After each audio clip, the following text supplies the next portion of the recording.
میں سب سے زیادہ پریکٹس کس چیز کی ہوتی ہے؟ صبر کی. ہاں یہ موضوع آج اس لیے رکھا. سب سے زیادہ پریکٹس کس چیز کی ہوتی ہے؟ صبر کی.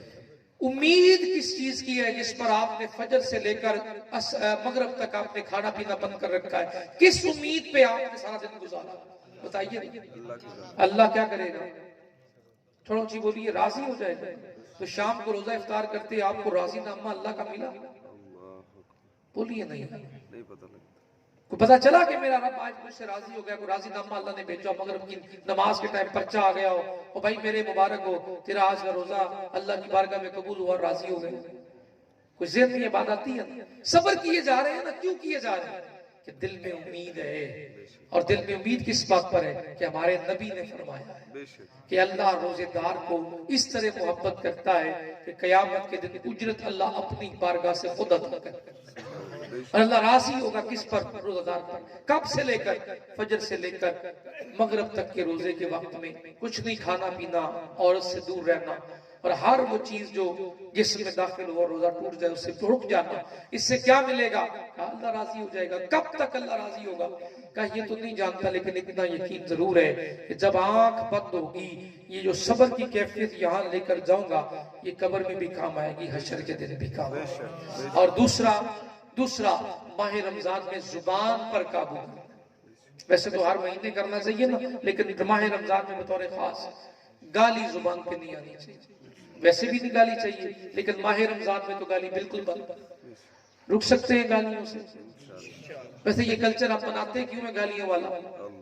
سچی بات بتائیں, گالی سے ہوتا کیا ہے؟ اگر آپ گالی نکال لیں گے تو کیا ہو جائے گا؟ مجھے اس گالی کا فائدہ بتا دیں کہ بھائی یہ فائدہ ہے. آپ کو تو شاہ صاحب پتہ ہی نہیں گالی کا فائدہ یہ ہے. ہم تو بغیر فائدے کو کام کرتے ہی نہیں ہیں. تو گالی کا فائدہ کیا؟ کسی کو ماں کی گالی, کسی کو بہن کی گالی, کسی کو بیٹی کی گالی. گالیوں کا کیا فائدہ ہے؟ اپنی زبان کے ساتھ گناہ, اور قبر میں ایک گالی نکالنے والے کا ایک بچھو اللہ پیدا کر دیتے ہیں. اللہ اکبر. ایک گالی کے ساتھ قبر کا بچھو پیدا ہوتا ہے. اور ہم ہیں کہ بے درے تھوک کے حساب سے گالیاں دیتے ہیں. اور ایک تو میرا دوست ایسا تھا, کہنے لگا جی میں نے آج ایک گالی سنی ہے, اس گالی کا وزن 2.5 من سے بھی زیادہ ہوگا, اتنی بڑی گالی نکالی. اور چھوٹے چھوٹے بچے گلیوں میں گالیاں دے رہے تھے کھڑے ہوئے, باتیں کرتے ہوئے پہلے گالی نکالنے. بات کرنے سے پہلے کئیوں کا تقیہ کلام ہے, جب تک گالی نہیں دیں گے بات پوری نہیں ہوگی. اس زبان پر گالی پر روک ہو سکتی ہے؟ بولیے نہیں, ممکن ہی نہیں ہے, کیونکہ ہمارے تو کلچر میں شامل ہو گئی.